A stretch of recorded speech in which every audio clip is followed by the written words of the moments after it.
Ambassador Zara Chen stood rigidly in the sterile conference chamber of Station Harmony, watching the Velkari delegation arrange themselves across the polished titanium table.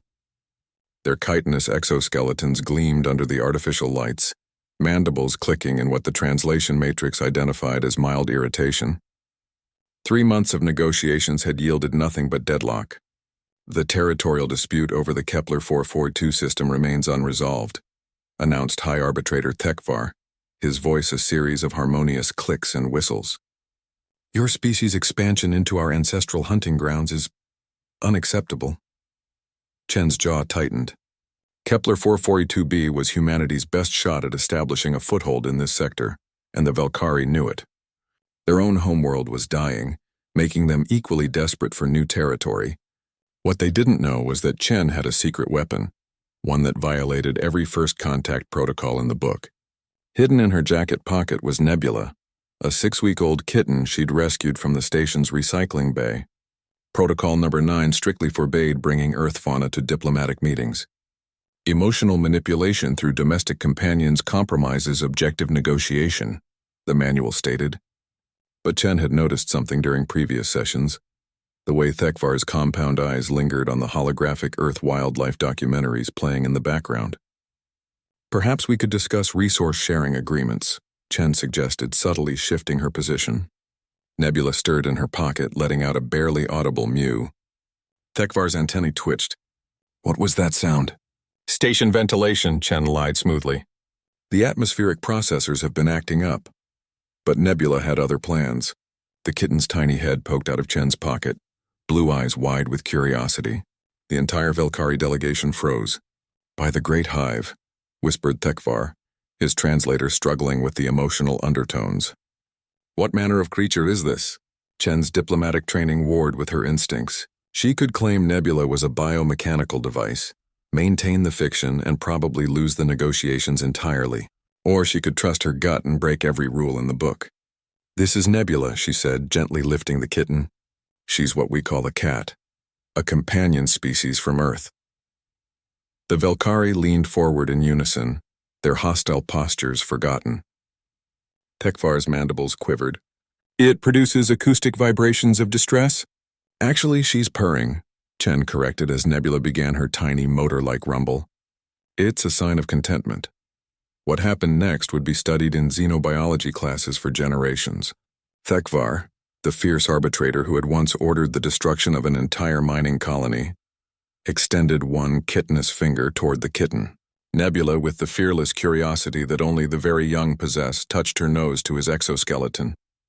The room fell silent except for the gentle purring. Remarkable, Tekvar breathed. On Velkara we have nothing like this. Our young are born with full defensive capabilities, spines, venom sacs, territorial instincts.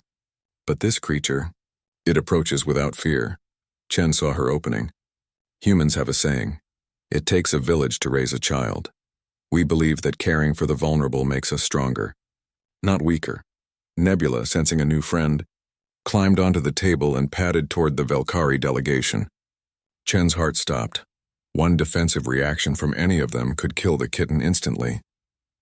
But instead, they watched in fascination as she explored their strange forms, sniffing at carapaces and purring at each new discovery.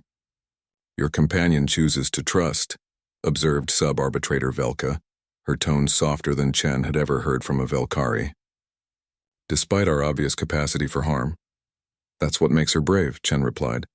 And it's what makes humans who we are. We don't see differences as threats. We see them as opportunities to learn. Tekvar was quiet for a long moment, watching Nebula attempt to climb his arm with her tiny claws. The Great Hive teaches that strength comes from unity of purpose, from eliminating variables. But perhaps there is wisdom in your chaos. We call it diversity, Chen said. And yes, it can be messy, but it's also our greatest strength. The negotiations that followed were unlike anything in the diplomatic record. As Nebula napped in a makeshift bed fashioned from Velka's ceremonial sash, the two species hammered out an unprecedented agreement. The Kepler 442 system would be jointly colonized, with humans providing technological innovation and the Velkari offering their expertise in sustainable resource management. But the real breakthrough came when Thekvar made an unexpected request. "This Kitten," he said carefully. "Are there others like her on your homeworld?" "Millions," Chen replied. "And dogs and birds and countless other species we've learned to live alongside. We would very much like to learn about them," Velka admitted. "Our homeworld has few creatures that welcome contact. We had thought this was natural order, but perhaps we were wrong." 6 months later, the first Velkari exchange students arrived on Earth, not to study human technology or military capabilities, but to learn about companion animals. The sight of these fearsome insectoid beings carefully bottle-feeding orphaned puppies became the most popular hologram on the galactic net. As for Nebula, she became the first officially recognized diplomatic feline, complete with her own security detail and a salary paid in premium tuna. Protocol number 9 was quietly amended to read, "Emotional engagement through companion species may provide unexpected avenues for successful negotiation." Chen often reflected on that moment when everything changed, when a tiny kitten's trust had bridged a gap that months of formal diplomacy couldn't touch. In the end, it wasn't superior firepower or clever negotiations that had prevented a war.